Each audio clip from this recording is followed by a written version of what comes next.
nanjye nje ngusanga kuko wambereye ubwugamo nta wundi nakwirukira ni wowe ufite amagambo y'ubugingo. Abakobwa b'u Rwanda ni beza cyane, baraberwa, bariyubaha, bagira umuco, baritonda ndetse kandi bubaha buri wese, bakarenzaho no kwiyubaha. Si ibyo gusa kandi abakobwa b'u Rwanda cyangwa se igihugu cy'u Rwanda kiri mu bihugu bizwiho kwibaruka cyangwa se kubyara kugira abakobwa beza cyane. Niyo mpamvu uyu munsi nabateguriye urutonde rw'abakobwa 10 beza cyane kurenza abandi bose b'u Rwanda. Nanjye ngakubaza nese kuno rutonde niwe mukobwa ukunda cyangwa se nuwehe mukobwa ubona yuko rwose wiyumvamo kurenza abandi bose, haba mu mico, mu myifatire ndetse kandi nyine uyu mukobwa akubera icyitegererezo cyangwa se nyine uba wumva uri proud yiwe cyane. Nibisanzwe uze kunyemera tuze guhera ku mwanya wacu wa 8 tujya ku mwanya wacu wa mbere. Ku mwanya wa 8 w'abakobwa beza cyane dufite mu Rwanda nagushyire umukobwa witwa Cyuzuzo Beyonce. Uyu mukobwa arakunzwe ndetse kandi abenshi bamukunda uburyo yitonda, ariba ndetse kandi akarenzo kubaha buri wese. Uzitegereze neza muri interview zose za Beyonce, uyu mukobwa rwose agaragara nk'uwitonda ndetse kandi rwose nk'uwihesha agaciro. Uburyo aba yambaye, uburyo abagaragara, uburyo abavugamo speech ziwe rwose ubone yuko ari umukobwa usobanutse kandi cyane. Si ibyo gusa kandi uyu mukobwa twa Cyuzuzo Beyonce yakomeje kugenda nyine avugo urukundo n'umuhanzi wo mu Rwanda witwa Joest. Ikindi kintu cy'ingenzi wamenya kuri Beyonce nuko uyu mukobwa ni umwe mu bakobwa b'abafotografi beza cyane dufite hano mu gihugu cyacu cy'u Rwanda. Ubwo birumvikana yuko ukeneye amafoto meza, ukeneye amavideo meza cyane, ushobora guca kuri platform za Beyonce rwose yabigufashamo neza cyane. Reka dukomereze ku mwanya wacu wa 7 w'abanyarwandakazi abari beza cyane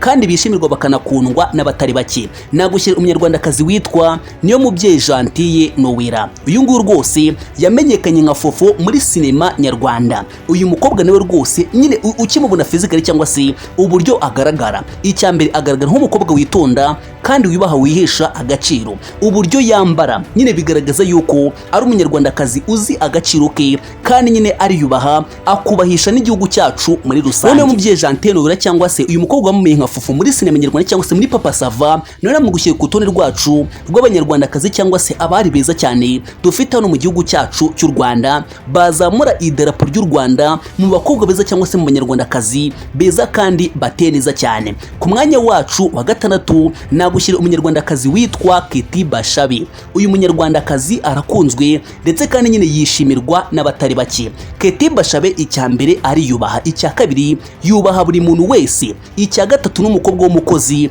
kandi nyine ugira indangagaciro z'umunyarwandakazi. Uzitegereze neza imyambarire ya Keti Bashabe, uburyo avuga, uburyo aganiramwo rwose ubone yuko ari umukobwa warizwe kandi wiyubaha, uzi guhereza agaciro buri muntu wese, yaba bakize ndetse naboroheje. Keti Bashabe rero nawe rwose namugushyira ku rutonde rwacu rw'abanyarwandakazi abari beza cyane bishimirwa ndetse kandi bakanakundwa n'abatari bake. Nanjye ngakubaza nese kuri urutonde rwacu rw'abakobwa 8 urumva ari uhe mukobwa ukwiye kuza ku mwanya wa mbere, cyangwa se wo ku ruhande rwawe urumva ari uhe mukobwa twibagiwemo nyine wagakwiye kuza kuri urutonde mu bakobwa beza ndetse kandi rwose bagaragara neza cyane kurenza abandi bose hano mu Rwanda. Ku mwanya wacu wa 5 nagushyira umunyarwandakazi witwa Miss Kayumba Darena. Uyu munyarwandakazi ni mwiza, ateye neza kandi rwose ariyubaha. Bano bakobwa bose naguteguriye uko ari 8 ndakubwiza ukuri ikintu mbaziho, baritonda pe. Ndabizi ubwo nawe ugiye guhita ukurikiza ya system ivuga ngo hitonde foto. Ndakubwiza ukuri rwose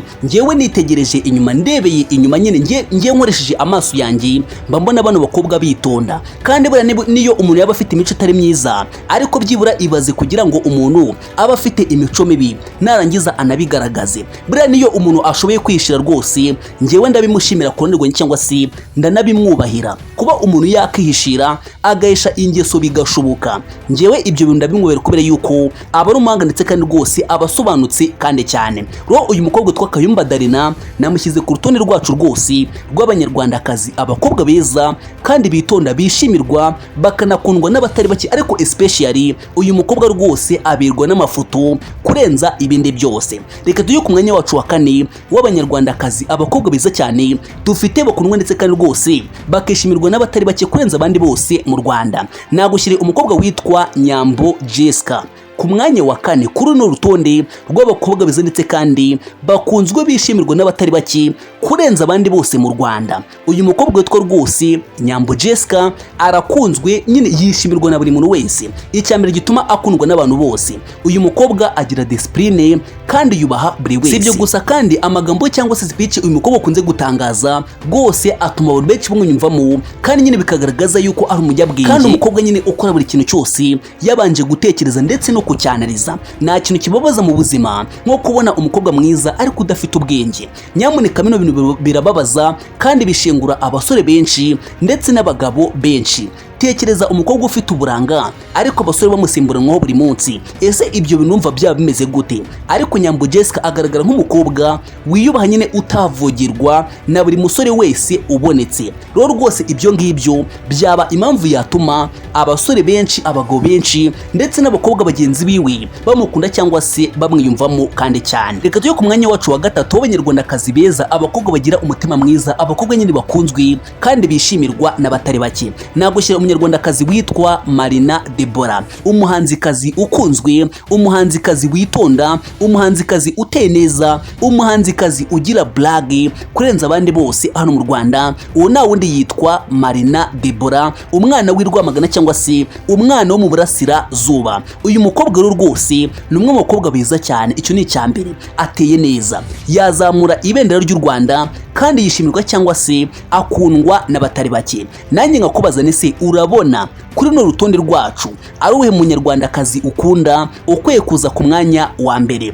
Ku mwanya wacu wa 2 mu banyarwandakazi beza, abanyarwandakazi bateye neza, uyu nguyu rwose ubona akamushyize ku mwanya wa mbere, ariko naje gusanga n'uri ku mwanya wa mbere nawe rwose nyine akwiye kuza ku mwanya wacu wa mbere. Ku mwanya wa 2 rero nagushyira umunyarwandakazi witwa Mutesi Jolly. Miss Mutesi Jolly ari mu banyarwandakazi beza ndetse kandi bateye neza kurenza abandi bose hano mu Rwanda. Ndabizi rero rwose ufite amatsiko akomeye cyane, watangiye kose se ku mwanya wa mbere niwe mukobwa, niwe munyarwandakazi uhagarariye abandi bose hano mu Rwanda mu bwiza, mu buranga, mu muco, mu bwitonzi, byose nyine ugasanga arabarusha cyangwa se arabarenze. Nanjye mbere yuko mukubwira reka mbanze nkubaze akantu gato, ese niwe mukobwa wumva twibagiwe ukunda ubone yuko rwose yagakwiye kuza kuno rutonde ariko nyine akaba atajemo? Ku mwanya wa mbere nagushyira umunyarwandakazi witwa Umwari Totini. Uyu munyarwandakazi arakunzwe kandi yishimirwa n'abatari bake. Si ibyo gusa kandi Umwari Totini abantu benshi ntabwo bamuzi cyangwa se